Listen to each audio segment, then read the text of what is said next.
a magnitude 6.8 earthquake rocked the northern foothills of the Himalayas near one of Tibet's holiest cities on Tuesday morning, Chinese authorities said. It killed dozens of people and shook buildings in neighboring Nepal, Bhutan and India.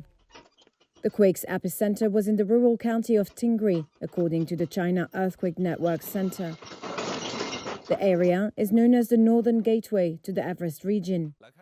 China's state-run television said that at least 130 people were injured on the Tibetan side. Chinese President Xi Jinping called for all-out rescue efforts. More than 1,500 local firefighters and rescue workers have been dispatched to the affected areas, China's Xinhua news agency reported. It added that some 22,000 items, including tents, coats, quilts and beds, have also been sent to the quake-hit region. Southwestern parts of China, Nepal and northern India are frequently hit by earthquakes caused by the collision of the Indian and Eurasian tectonic plates.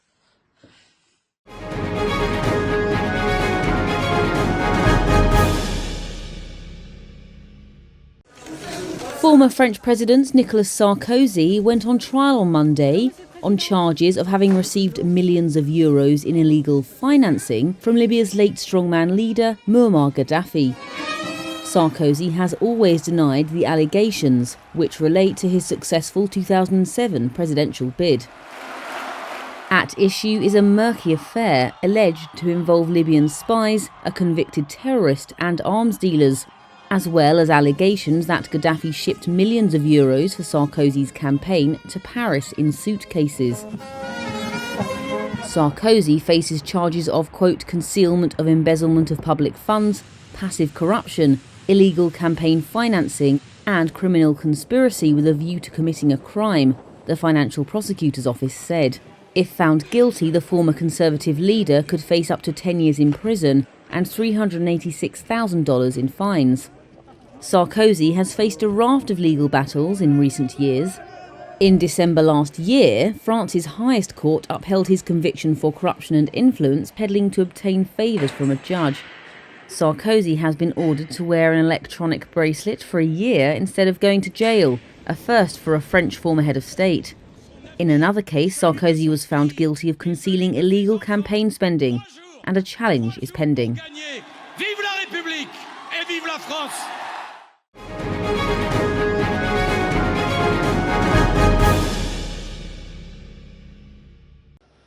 Donald Trump has denied reports he could scale back plans for sweeping tariffs. The Washington Post had cited 3 sources saying the levies could just apply to critical sectors, not all imports. But on Monday, Trump took to his Truth Social platform to deny the claim. He called it just another example of fake news. During his election campaign, Trump had vowed to impose a 10% tariff on global imports and 60% on goods from China. He later promised to put a 25% levy on shipments from Canada and Mexico on day 1 of his new term. Experts have warned such duties would upend trade flows, raise costs, and draw retaliation against U.S. exports. The Washington Post report said plans were still in flux.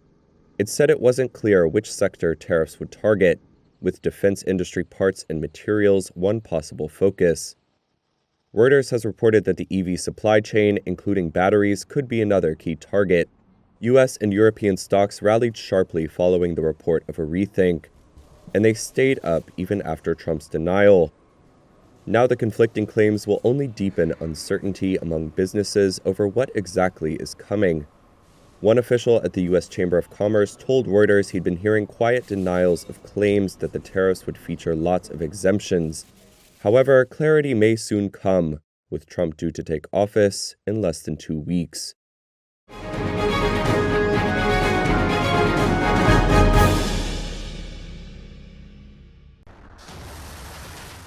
North Korea on Monday claimed it successfully launched a new hypersonic ballistic missile.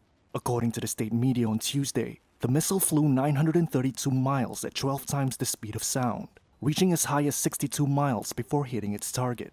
The missile launch comes less than 2 weeks before U.S. President-elect Donald Trump returns to office. This is North Korea's first missile launch since U.S. Election Day last November. KCNA released photos of North Korean leader Kim Jong-un monitoring the launch with his daughter. Their report also said that the missile's engine section used carbon fiber, which is lighter and harder than other materials used in aerospace, but harder to make. They said the missile is able to, quote, effectively penetrate any dense defense barrier and inflict a serious military blow on the opponent. Kim called the missile a strong weapon against enemy threats and the changing regional environment. South Korea and the US condemned the launch. The South's acting president called the launch a serious threat to regional and global security. Seoul's military called the North's claims exaggerated, saying it did not fly as far as the North claimed. It also coincided with US Secretary of State Antony Blinken's visit to South Korea, who warned of Pyongyang's deepening ties with Moscow, including illicit cooperation on space and satellite technology. North Korea has been developing a new solid-fuel IRBM, part of a wider race to develop the next generation of long-range rockets that are difficult to track and intercept.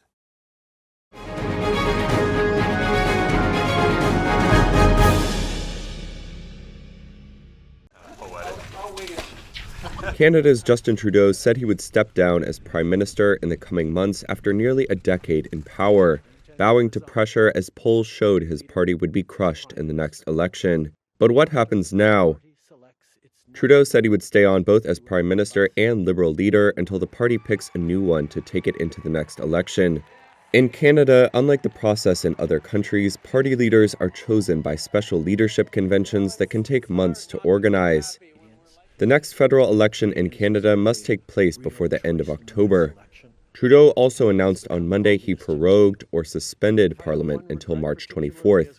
This means opposition parties who had planned to bring down his minority government as soon as they could will now have to wait until sometime in May. If all the opposition parties vote together on a non-confidence motion, the Liberals will be defeated and a new election called. If the Liberals are still in power by Parliament's scheduled summer break on June 20th, an election would be held as scheduled. The Liberals could also be brought down over the annual budget, most likely to come in April. When Trudeau took over the leadership in 2013, the contest lasted 5 months.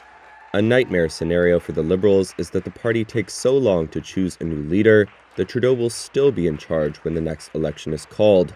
That means it's likely the party will announce a shortened contest designed to get the next leader in office as soon as possible. Former Finance Minister Chrystia Freeland and Mark Carney, former Governor of the Bank of Canada and the Bank of England, could run to replace Trudeau alongside a number of current cabinet ministers. Polls strongly indicate that the Liberals will lose the election, no matter who the leader is.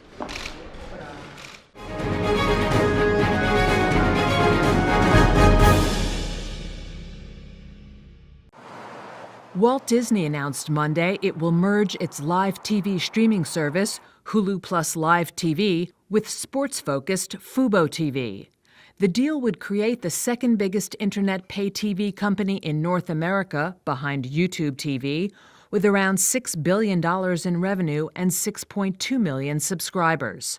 Fubo shares, which had tanked more than 60% in 2024 due to slowing revenue growth and increased competition, climbed more than 200% by midday Monday.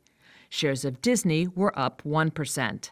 As part of the agreement, Fubo will drop its lawsuit against Venue, the sports streaming service planned by Disney, Fox, and Warner Bros. Discovery. Fubo had sued those big media companies, saying Venue would violate U.S. antitrust law by reducing competition and driving up prices. Disney, Fox, and Warner Bros. Will now pay Fubo $220 million in cash, with Disney also committing to a $145 million term loan for Fubo in 2026.